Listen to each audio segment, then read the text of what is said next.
Okay, today I thought we'd talk about a few strength and flexibility ideas to help keep your shoulders healthy. Oftentimes we don't worry about our shoulders until they're hurting us. So let's look at just a few ideas that you can incorporate into your fitness program.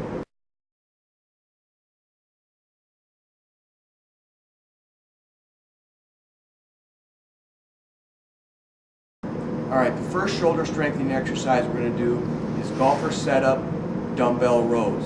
It's very important to have shoulder blade muscles that are very strong.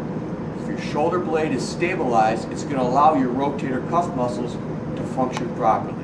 So the key with this exercise is you want to get into your golfer setup posture. So assume your golf setup posture, 2 dumbbells, whatever weight is appropriate for you.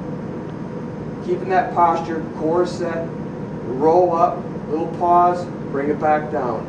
Roll up, little pause, and repeat that anywhere from 8 to 12 repetitions in a set, and doing 1 to 3 sets once a day, every other day, 3 times a week. Add that one into your fitness program. Alright, the next exercise that we're going to do is a single arm weighted cable row. You can also use elastic tubing or TheraBand if that's what you have access to.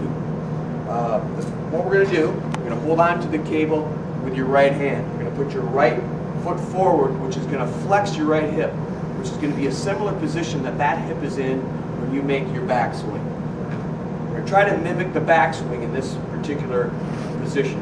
So holding on to the cable with your hand, follow the cable into its attachment, and I'm turning my shoulders, trying to stabilize my pelvis, and then I row again, trying to turn my trunk as well as rowing against the cable with my right hand. So again, we're not just doing a shoulder row, we're incorporating the trunk rotation into it. That's the key, getting trunk rotation and shoulder rowing into it. Similar to when I do my backswing as I turn. That's the beauty of it. We're getting a couple different things worked with one single exercise, minimizing your exercise time. So again, stabilize the pelvis, follow the cable into its attachment, turning my trunk. Maintain your spine angle. Don't be lifting up as you row. Keep that same spine angle. Turn around your spine. Turning my trunk to the left, I row it, keep the handle close to my chest, and I turn my shoulders to the right, just like in my backswing. Hips and legs are nice and solid.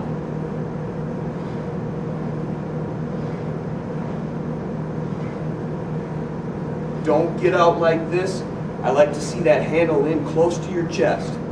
Again, 8 to 12 repetitions, 1 to 3 sets, build up to that. Once a day, every other day.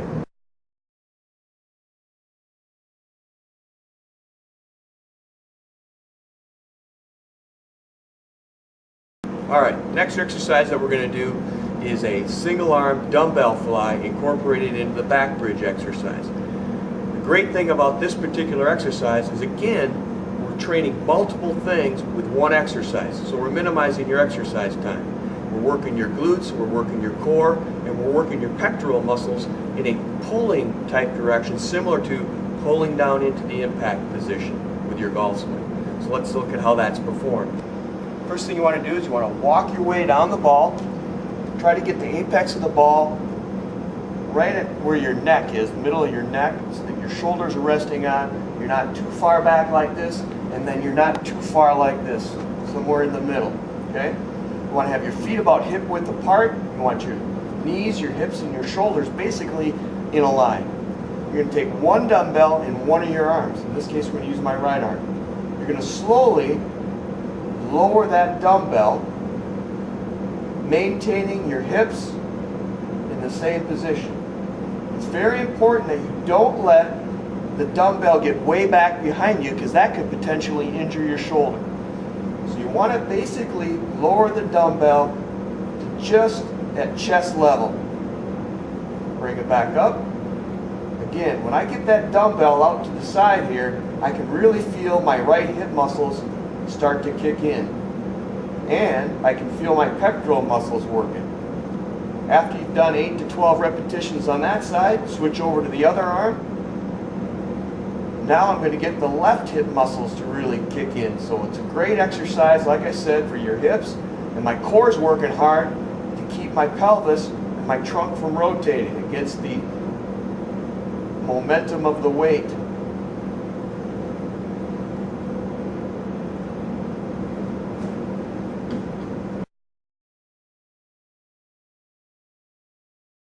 The first stretch that we're going to talk about is the sleeper stretch. The goal of the sleeper stretch is to improve your shoulder's internal rotation ability. That's really this kind of motion. On your left shoulder, there's internal rotation as you come across the top of your backswing, if you're a right-handed golfer, and then into your follow-through with the right shoulder. If you lack that ability, you can have problems with rotator cuff impingement or tendonitis. So it's a key stretch to incorporate into your program. Let's see how you do it. Well, first thing is, you lay down, hence the name sleeper stretch. You bring your arm out at a 90-degree angle. Okay? Then what you're going to do is you're going to take your left hand, place it on your right hand and wrist, and gently push down until you feel a stretch up at the top of your shoulder. So what you're doing with your body is you're trapping your shoulder blade, which doesn't allow it to move. Then, as I said, take your left hand, put it on the right hand and wrist, and just gently push down until you feel a stretch at the top of your shoulder. After you're done working out, after you're playing golf, 30 to 45 second holds, 3 repetitions within a session. Alright, another stretch that we can do is a stretch for your latissimus dorsi muscles. Those are the muscles that start on the back of your pelvis, travel up, and insert on your arm and in your armpit area. They're very important muscles for generating power in your golf swing, and if they get tight, they can restrict your body's ability to turn or develop that X factor. So again, pretty important thing to work on to make sure that you have flexibility in those 2 muscles. To stretch that, you can use a physio ball.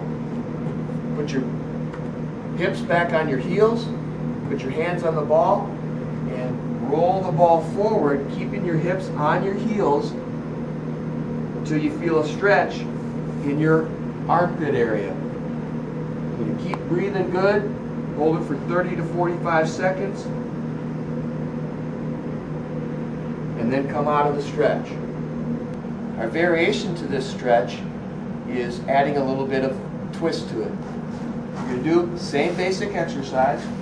You're going to roll the ball forward, keeping your hips on your heels, but now you're going to roll the ball either to the left until you feel more of a stretch in the right shoulder, or roll the ball to the right, feeling more of a stretch in the left.